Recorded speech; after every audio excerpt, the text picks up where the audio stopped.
Hello students and learners, welcome to the Brainbox tutorials. I am your teacher Priyanka and today we will discuss the English literature paper of I.C.S.E class 10 semester 2 2022. So I have gone through the paper and I personally liked the paper very much because the questions were very straightforward and it was easier than the semester 1 paper because we have seen that many questions there had similar options, so students actually got confused as to which one is correct answer and which one is incorrect. But here one straightforward answer was there, so it was easy to choose out of the MCQ. So let us discuss the paper and we will discuss the solutions also. So English paper 2, this was for 40 marks and we will begin with section A, which has MCQs. So question number 1, part 1 is, what did Abu bin Adam see in his bedroom when he awoke one night? Now the answer to this will be option D, an angel writing in a book of gold. Here we can see the other option also. Number A is a fairy writing in a book of gold. That means only a word angel has been substituted by the word fairy. But we know the poem, and if you have gone through the poem thoroughly, you know that that was an angel and angel was writing in the book of gold. Okay, let us move on to our second question. Second one is, which of the following lines from the poem Nine Gold Medals tells us that the poem describes an international sporting event? And here the correct option is option A. The athletes had come from so many countries, and that shows that it was an international sporting event. Okay, now moving on to number 3. In the poem that Margot wrote in Ray Bradbury's story All Summer in a Day, she compares the sun to a, so the option will be flower. She compares the sun to a flower. Here you may get confused that option D is correct, lemon, because all were saying that people say that sun is like a lemon. But remember, in the poem, Margot write that sun is like a flower. Now number 4, that is also from the same story, All Summer in a Day. Oh, you didn't write that. Who said these words and to whom? Here the correct option will be option D. One of the boys said this to Margot when he heard this poetry. So about that poem he is asking that, oh, you didn't write that. Okay, now number 5. Jesse Owens says that Hitler had kept him, that is Laszlo, under wraps. What does the phrase under wraps mean? So here the correct option will be option C, a carefully concealed secret. Now moving on to number 6. Question is, which Olympic event was Jesse Owens confident of winning? He had come to participate in the running broad jump and he was confident of winning that. So option D is the correct option. Now moving on to number 7. The Duke refers to Shylock as a stony adversary in the opening lines of Act 4 of The Merchant of Venice. What does the phrase stony adversary mean? Now the phrase stony adversary mean number B, a hard-hearted enemy. So now moving on to number 8. My deeds upon my head, I crave the law, the penalty, and forfeit of my bond. Who says these words and to whom? Now see, in this particular question, now we know that my deeds upon my head is said by Shylock. So even if you get confused that to whom Shylock has said, so see, the options are so clear. Only one option is there where Shylock is saying something. So even if you don't remember to whom did he say, to Bassanio, to Antonio, or to Portia, but Shylock has said this, my deeds upon my head. So this will be the correct option because only in this option Shylock is speaking. Now moving on to number 9. Why does a quarrel break out between Nerissa and Greciano in the final act of The Merchant of Venice? And the correct option will be number A. Greciano admits that he had given away the ring which Nerissa had given to him. Now number 10. How does Lorenzo recognize Portia even before he sees her when the two young women return from Venice? And the correct option will be by the sound of her voice. Now remember in Act 5 Scene 1 when Lorenzo and Jessica were sitting in the garden of Portia's house and they were discussing about the night, and then he suddenly hears Portia's voice and he says that I am much deceived of Portia, that is the voice. And Portia says that he knows me because of my unmusical voice, as blind man recognizes the notes of the cuckoo. Moving on to section B, which is subjective. Here you had to answer the questions. So section B is from drama, and here it is written in section B, attempt any one question from this section. Extract is Antonio's extract. Commend me to your honorable wife. Tell her the process of Antonio's end. So this is from Act 4, trial scene. So Antonio is talking with Bassanio, and the questions are: number one, who was Bassanio's honorable wife? So Bassanio's honorable wife was Portia. Why were the two men unaware that she was present in the room with them? The two men were unaware of Portia's presence in the room because Portia was disguised as a man, a lawyer named Balthazar. Part 2 is, what did Antonio urge Bassanio to tell his wife? So see, it is written in the extract only. What did he urge Bassanio to tell his wife? So Antonio urges Bassanio to tell his wife the manner of Antonio's death and tell her how much I loved you, that is how much he loved Bassanio, and he also urges to speak well of him after he had gone. And when Bassanio had told Portia everything about Antonio, then he asked Portia to say whether Bassanio had not a truly loving friend. Now, part 3 is, what debt was Antonio referring to in the above extract?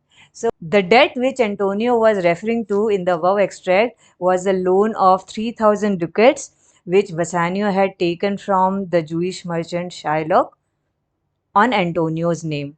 And for that, Antonio had to sign a bond in which it was written that if Antonio did not pay the debt within the specified time, the Jewish merchant Shylock can cut 1 pound of flesh from any part of the body of Antonio. Now, fourth question is, what does Bassanio say in response to these words of Antonio's? Bassanio says that I am married to a wife whom I value as highly as I do my own life, but my own life, my wife, and all the world are not of greater value in my eyes than is your life, and I can lose them all, can sacrifice all of them in order to deliver you from the hands of this cruel enemy. So, what do their words tell us of the nature of the relationship between the two men? It shows that their friendship with each other is really true. They are best of friends, and their friendship cannot be broken by anything in this world. Okay, so now moving on to question number 3. This is Lorenzo's speech, How Sweet the Moonlight Sleeps Upon This Bank. So this is from Act 5. Question number 1 is, to whom are these words addressed? So these words are addressed to Jessica. What message has just been delivered to Lorenzo? Just before this extract starts, Lancelot has come with a news that his master, that is Bassanio, will be reaching here before morning. And before Lancelot has come, a messenger named Stefano has come, and he has brought the news that Portia will be there before daybreak with Nerissa. So now number 2 is, where is this scene set? This scene is set in Belmont in Portia's house. Okay, next part is why are Lorenzo and his companion at this place? The answer to this will be Lorenzo and his companion Jessica were at Portia's house in Belmont because Portia had entrusted the management of her household to Lorenzo before leaving to Venice. Number 3, how does Lorenzo describe the powerful effect of music on wild animals to his companion? Lorenzo says that if a wild and mischievous group of young and untrained horses who are roaring and neighing loudly chance to hear the sound of a trumpet or if any notes of music fall on their ears, they come to a standstill together. Their savage eyes become quiet and modest because they are influenced by the sweet music. Now, the fourth part of this question, Portia and Nerissa arrive on the scene shortly after this.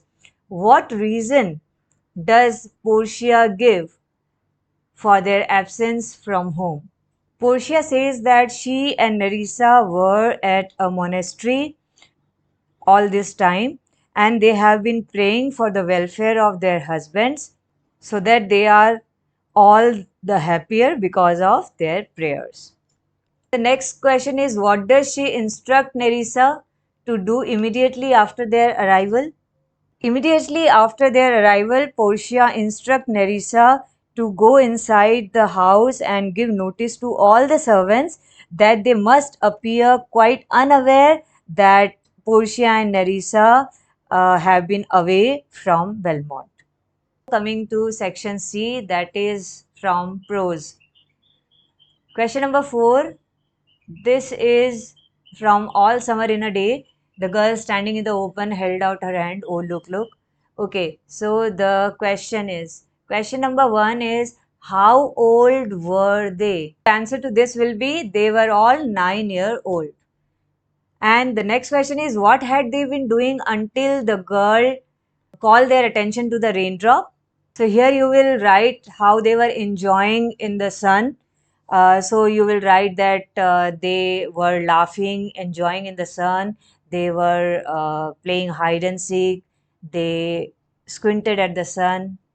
Second question is, why does the girl begin to cry when she looks at the raindrop? The girl began to cry when she looked at the raindrop because that meant that it was a time for the sun to retreat, and the girl began to cry because a long awaited moment came to an end very soon. She knew that she will not be able to see and feel the sun for the next 7 years, and again there will be days and nights of continuous rain and cold. Number 3. Describe the dramatic change in the weather immediately after the raindrop fell. Now, this is an interesting question, that how did the weather change? Okay. After the sun retreated, it faded behind the mist and few cold raindrops fell on children's noses. A cold wind started blowing around them. The sky darkened into midnight in a flash and a boom of thunder startled them.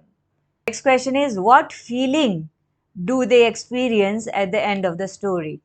So the feeling at the end of the story, that means when the sun had gone and it started raining again, then the answer to this will be that they remembered that Margaret was still in the closet in which they had captured her, and their faces became solemn and pale. They felt ashamed of their action, and there was a regret in their hearts, and they realized how much Margaret has missed all this while. What had they done earlier that made them feel this way? They bullied Margaret and closed her inside the closet just before the sun appears. So Margaret was not able to see the sun coming out for 1 hour.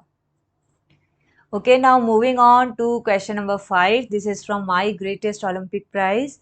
Suddenly all the tension seemed to ebb out of my body. Okay, so question number 1 is, what was the truth that Luzlong had just pointed out to Owens? The truth that Luzlong had just pointed out to Owens was that it was just a trial and he just had to qualify the trial and it was not important to come first in the trial. So if he drew a line a few inches in back of the board and aim at making his takeoff from that line, he would never foul from that point. Okay, so this will be the answer. Now number 2 is, earlier in the narrative, Owens admits to feeling angry. So what had caused him to feel this way? Okay, so why was he feeling angry? Answer to this will be, Jesse Owens was angry with Hitler's Nazi theory, that is Aryan supremacy theory. According to Hitler, the athletes of Germany were from a superior race, a master race, and so they would do better than any other competitor in that Olympics. And Jesse Owens wanted to prove Hitler wrong by his performance. The next question is, how did two athletes spend their time together that night? So that night, Jesse Owens walked over to Leslong's room in the Olympic Village and thanked him for giving him tip to qualify the trials. They sat and talked for 2 hours on almost every topic under the sun, and they became very good friends after that. Now, question number 4 is, what action of Leslong's at the final proved that he was a true sportsman? For this, you should have written that when Owens won the finals, Leslong came to him and congratulated him warmly by a firm handshake. He had no feelings of regret or jealousy in him, as he was also an opponent. And the next question is, what made his behavior remarkable? So for this, you write that although Leslong was a rival of Jesse Owens, still he did not have any bit of jealousy or regret while congratulating Jesse Owens.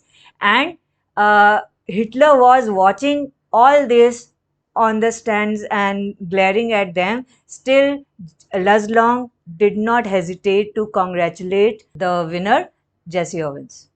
Now coming to section D, that is from poetry side. So question number 6 is from the poem Above an Adam.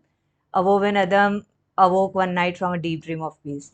Now the first question is, what does the poet mean by the words, may his tribe increase?